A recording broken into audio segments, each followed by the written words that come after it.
الحمد لله وحده والصلاة والسلام على من لا نبي بعده أما بعد فأعوذ بالله من الشيطان الرجيم بسم الله الرحمن الرحيم فلا أقسم بمواقع النجوم وإنه لقسم لو تعلمون عظيم وإنه لقرآن كريم في كتاب مكنون لا يمسه إلا المطهرون تنزيل من رب العالمين أفبهذا الحديث أنتم مدهنون.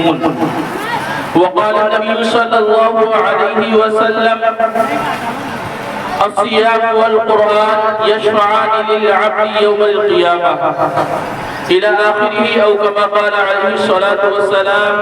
صدق الله العظيم وصدق رسوله النبي الأمين المتين الكريم ونحن على ذلك لمن الشاهدين والشاكرين والحمد لله رب العالمين.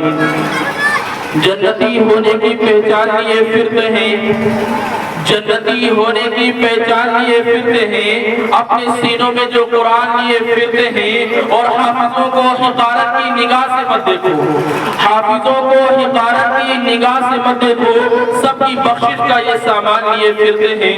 میرے دوستو عزیز ساتھیو، ابھی ہم نے کلام مجید کی ایک آیت مبارکہ تلاوت کی ہے جس کا ترجمہ ہے اللہ تعالیٰ قسم کھا کر کے فرماتا ہے کہ فلا اقسم بمواقع النجوم، کہ میں ستاروں کے ڈوبنے اور نکلنے کی قسم کھاتا ہوں. انہو لقسم لو تعلمون عظیم، اگر تم لوگ جان لو تو یہ قسم بہت بڑی قسم ہے کہ یہ قرآن مجید بڑی عظمت والا ہے، بڑی شان والا ہے، جس کو پاک فرشتے ہی صرف چھوتے ہیں، ہاتھ لگاتے ہیں. انہو لا یمسہ تنزیل من رب العالمین، جو آپ کے پروردگار کی طرف سے کیا ہے نازل کیا گیا ہے. افبہذا الحدیث انتم مدہنون، اللہ فرماتا ہے تو کیا تم اس کلام کو، اس بات کو، قرآن مجید کو سرسری طور پر سمجھتے ہو، سرسری کلام سمجھتے ہو. میرے دوستو آپ سمجھو، اللہ تعالیٰ نے قرآن مجید کی قسم کھا کر کے فرمایا، ستاروں کی قسم کھا کر کے فرمایا کہ یہ قرآن بڑی عظمت والا ہے، یہ قرآن بڑی شان والا ہے، یہ قرآن بڑی مقام والا ہے، بڑے مرتبے والا ہے. میرے دوستو عزیز ساتھیوں، اللہ تعالیٰ نے اگر ہمیں اولاد دی ہے، حدیث مبارکہ کے اندر ما نحل والد ولدا من نحل افضل من ادب حسن، کہ کسی باپ نے اپنے بیٹے کو اس سے بہتر کوئی تحفہ نہیں دیا کہ اس نے اپنے بیٹے کو علم دین سکھایا ہو اور بہترین ادب سکھایا ہو. میرے دوستو ایک حدیث کے اندر ہے طلب العلم فریضۃ علی کل مسلم، کہ ہر مسلمان کے اوپر چاہے مرد ہو یا عورت ہو علم دین کا حاصل کرنا ضروری ہے، اتنا ضروری ہے کہ جس کے بغیر کوئی چارے کار نہ ہو. اس کو نماز کا طریقہ پتا ہو، روزے کا طریقہ پتا ہو، نماز جنازے کا طریقہ معلوم ہو، یا کھانے میں کون سی چیزیں حرام ہے کون سی چیزیں حلال ہیں یہ چیزیں اس کو پتا ہو. اتنا علم دین کا سکھانا ماں باپ کی ذمہ داری بنتی ہے میرے دوستو. اور ہر ماں باپ کی ذمہ داری اپنے بچوں کو نازل قرآن پاک ضرور پڑھائیں، اور حافظ بنا لیں تو یہ نور علی نور ہے، اور یہ بڑی خوشی کا منظر ہوگا. میرے دوستو عزیز ساتھی، وقت بہت ہی کم ہے، میں احادیث مبارکہ پڑھ کر کے اور ان کو سنا کر کے سمجھا کر کے اپنی جگہ لوں گا. ابھی میں نے ایک حدیث مبارکہ پڑھی ان عبداللہ بن عمر رضی اللہ عنہما ان رسول اللہ صلی اللہ علیہ وسلم قال الصیام والقرآن یشفعان للعبد یوم القیامہ، کہ روزہ اور قرآن اللہ کے نبی صلی اللہ علیہ وسلم نے ارشاد فرمایا کہ قیامت کے دن حافظ قرآن کے لیے سفارش کرے گا کہ یقول الصیام ای ربی منعتہ الطعام والشہوۃ، قرآن روزہ کہے گا اے میرے پروردگار میں نے اس بندے کو، اس بچے کو دوپہر کے اندر کھانے سے روکا، دن کو کھانے کے اندر روکا، شہوت کو پوری کرنے سے روکا، فشفعنی فیہ، آپ اس کے بارے میں میری شفاعت قبول فرمائیے. یقول القرآن، قرآن کہے گا اے میرے پروردگار میں نے اس کو راتوں کو قرآن جگہ جگہ کر کے پڑھایا، نوافل میں قرآن مجید کی تلاوت کی، نماز میں قرآن کو پڑھا، فشفعنی فیہ، میری سفارش آپ نے قرآن کے بارے میں قبول فرمائیے. قال فیشفعان لہ، چنانچہ دونوں کی سفارش روزے کے دار کے حق میں روزے کی سفارش قبول کی جائے گی، اور قرآن پڑھنے والے کے حق میں قرآن کی سفارش قبول کی جائے گی۔ الحمدللہ، سبحان اللہ، حفاظ کرام کا کتنا مقام ہے، کتنا مرتبہ ہے۔ کسی ڈاکٹر کے لیے نہیں کہا کہ ڈاکٹر کے لیے سفارش کی جائے گی، انجینئر کے لیے سفارش کی جائے گی، ماسٹر کے لیے سفارش کی جائے گی۔ اللہ کے نبی نے ارشاد فرمایا کہ حافظ قرآن کے لیے قرآن مجید کیا سفارش کرے گا، شفاعت فرمائے گا۔ یہیں پر بس ایک بڑی لمبی چوڑی حدیث ہے۔ عن بریدہ رضی اللہ عنہ قال كنت جالسا عند النبي صلى الله عليه وسلم فسمعته يقول ان القرآن يلقى صاحبه يوم القيامة حين ينشق عنه قبره كالرجل الشاحب۔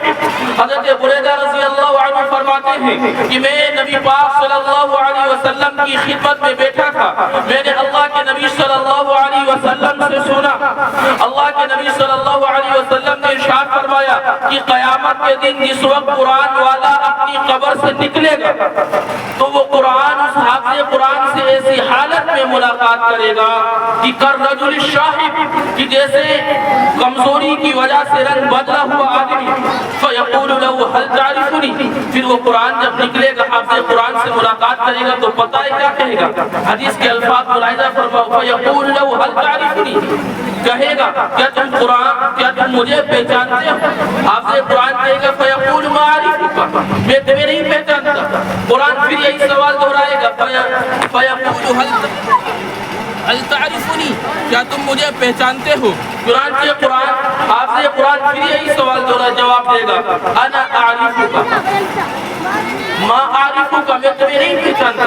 قرآن پھر خود کہے گا فیقول کہ میں قرآن الذی اضمعتک فی الحوالی، جس نے سخت دوپہر کے اندر تم کو کیا ہے پیاسا رکھا، وہ اسہرت لیلک، اور جس نے راتوں کو تم کو جگایا، یعنی تم نے قرآن مجید پر عمل کرنے کی وجہ سے دن کو روزہ رکھا، تم اس کی وجہ سے پیاسے رہے، اور اللہ کے احکام پر عمل کرنے کی وجہ سے تم نے رات کو قرآن مجید کی کیا ہے تلاوت کی ہے۔ چنانچہ وَإِنَّ كُلَّ تَاجِرٍ مِّن وَرَاءِ تِجَارَتِهِ، اور ہر تاجر اپنی تجارت سے فائدہ حاصل کرنا چاہتا ہے، اپنی تجارت سے نفع حاصل کرنا چاہتا ہے۔ وَإِنَّكَ الْيَوْمَ مِن وَرَاءِ تِجَارَتِهِ، اور آج تم اپنی تجارت سے سب سے زیادہ نفع حاصل کرو گے۔ میرے دوستو حدیث ساتھ آگے جو جملہ اللہ کے نبی صلی اللہ علیہ وسلم نے ارشاد فرمایا، اس کے بعد اللہ کے نبی نے ارشاد فرمایا فَيُؤْتَى الْمُلْكُ بِيَمِينِهِ، کہ حافظ قرآن کے داہنے ہاتھ کے اندر اللہ کیا فرمائے قیامت کے دن؟ اللہ کے نبی نے ارشاد فرمایا فَيُؤْتَى الْمُلْكُ بِيَمِينِهِ، کہ جو حافظ قرآن ہوگا اس کے دائیں ہاتھ کے اندر بادشاہت دی جائے گی، وَالْخُلْدُ بِشِمَالِهِ، اور ہمیشگی جنت میں رہنے کا پروانہ حافظ قرآن کے بائیں ہاتھ کے اندر دے دیا جائے گا۔ اور یہیں پر بس نہیں، اللہ کے نبی نے ارشاد فرمایا وَيُوزَوْ عَلَى رَاسِهِ تَاجُ الْوَقَارِ، اور حافظ قرآن کے سر کے اوپر وقار کا تاج رکھ دیا جائے گا۔ اور یہیں پر بس نہیں، اس کے بعد اللہ کے نبی صلی اللہ علیہ وسلم نے ارشاد فرمایا وَقُسِيَ وَالِدَاهُ خُلَّتَيْنِ لَا يُقَوِّمُ لَهُمَا أَهْلُ الدُّنْيَا، اور حافظ قرآن کے والدین کو، حافظ قرآن کے ماں باپ کو، ابا اماں کو ایسے دو جوڑے پہنائے جائیں گے، ایسے دو جوڑے پہنائیں گے۔ اللہ کے نبی نے ارشاد فرمایا لا يقوم لهما اهل الدنيا، کہ جس کی دنیا والے قیمت نہیں لگا سکتے، پوری دنیا ان جوڑوں کی قیمت نہیں لگا سکتی۔ ایسا انعامات حافظ قرآن کے ماں باپ کو ایسا جوڑا پہنایا جائے گا۔ جب یہ جوڑے پہنائے جائیں گے حافظ قرآن کے ماں باپ کو تو اللہ سے فرمائیں گے فیقولا، حافظ قرآن کی ماں باپ فرمائیں گے کیا کہیں گے فیقولا بما قصینا هذه، کہ ہمیں کس وجہ سے انعامات پہنائے گئے، یہ جوڑے پہنائے گئے۔ فیقال، تو ان کو جواب دیا جائے گا بأخذ ولدکم القرآن، کہ تمہارے بیٹے کے قرآن حفظ کرنے کی وجہ سے، تمہارے بیٹے کے قرآن اپنے سینے کے اندر بسا لینے کی وجہ سے۔ یہی پر بس نہیں پھر آگے اللہ کے نبی صلی اللہ علیہ وسلم نے ارشاد فرمایا کہ اللہ کی طرف سے ندا دی جائے گی کہ اقرأ وسعت فی درجۃ الجنۃ وغرفها فهو فی صعود ما دام يقرأ حدا كان او ترتیلا، کہ اللہ تعالیٰ سے ندا دی جائے گی اور کہا جائے گا اقرأ وسعت فی درجۃ الجنۃ، یہ قرآن پڑھتا جا اور جنت کے درجوں اور بالا خانوں پر چڑھتا جا، چاہے تو آہستہ پڑھے، چاہے تو روانگی کے ساتھ پڑھے، چاہے تو ترتیل کے ساتھ میں پڑھے، بس تیرا مقام وہی ہوگا جہاں پر تو پہنچے۔ میرے دوستو عزیز ساتھیوں، تو آج ہم جن حفاظ کرام کو حقارت کی نظر سے ہیں. آج ہم جن حفاظ کرام کو میرے دوستوں ان سے ملنا پسند نہیں کرتے, ان سے جلنا پسند نہیں کرتے. اگر ہمارا ایک بچہ حافظ ہو اور ہمارا دوسرا بچہ ڈاکٹر ہو, انجینئر ہو, ماسٹر ہو, تو ہم اپنے جو بچہ ڈاکٹر انجینئر ہے ہم بڑا چڑھا کر کے اس کو پیش کرتے. جب ہمارا کوئی ملنے والا آتا, کوئی رشتہ دار آتا, ہم کہتے ہیں ہمارا بچہ الحمدللہ MBBS ڈاکٹر بن گیا. یہ 50 لاکھ 1 کروڑ روپیہ ہم نے اس کی پڑھائی میں خرچ کر دی, الحمدللہ اس کی فلاں جگہ نوکری لگ گئی اور فلاں جگہ سے اس کا رشتہ آ رہا ہے, اس کو لگژری کار مل رہی ہے, اس کو فلاں جگہ مکان مل رہا ہے, اس کو یوں مل رہا.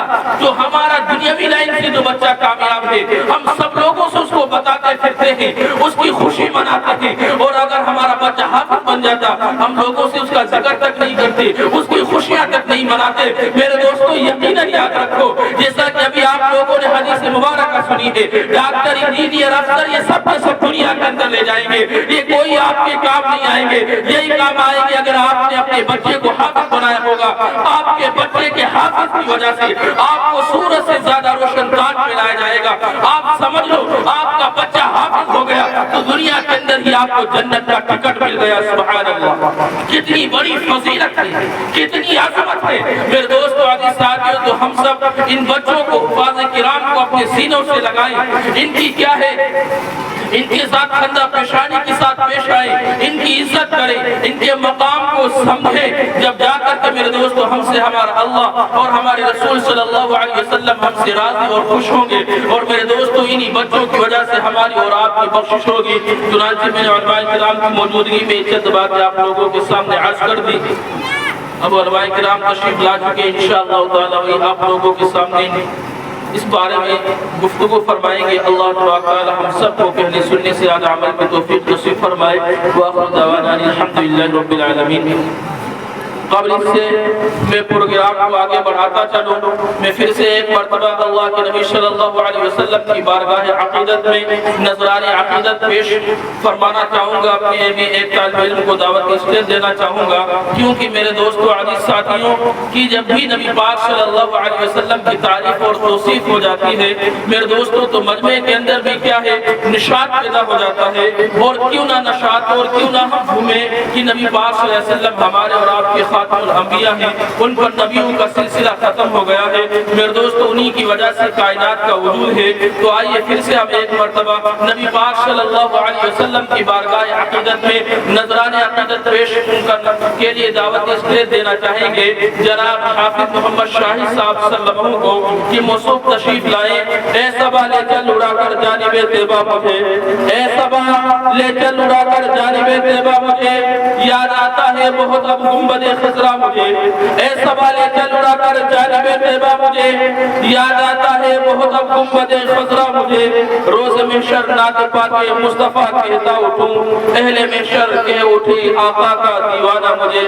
عزیز محمد شاہی صاحب صلی اللہ علیہ وسلم تشریف لائیں اور بارگاہ عقیدت میں نذران عقیدت پیش کریں.